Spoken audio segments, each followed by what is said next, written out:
You do not get free health care.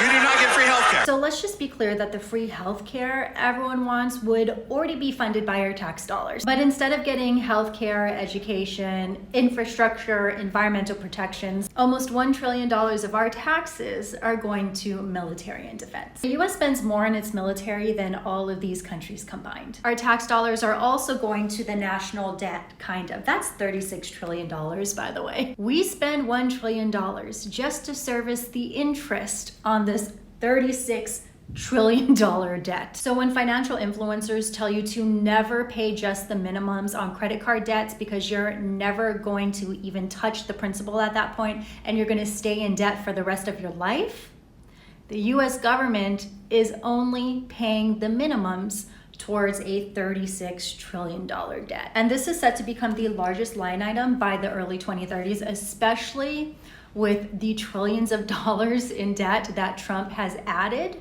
or will add due to the Big Beautiful Bill.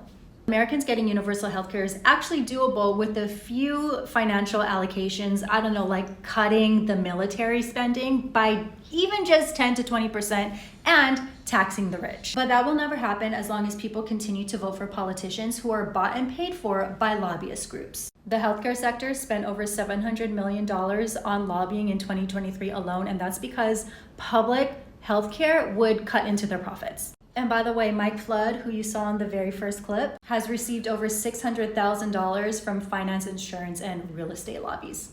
And we also pay for his government-funded comprehensive health care with our taxes. Almost every rich country has some form of public-funded health care. France, Germany, Canada, the UK, all with capitalistic democracies with public health care as a basic human right. We fund the system, we deserve the care.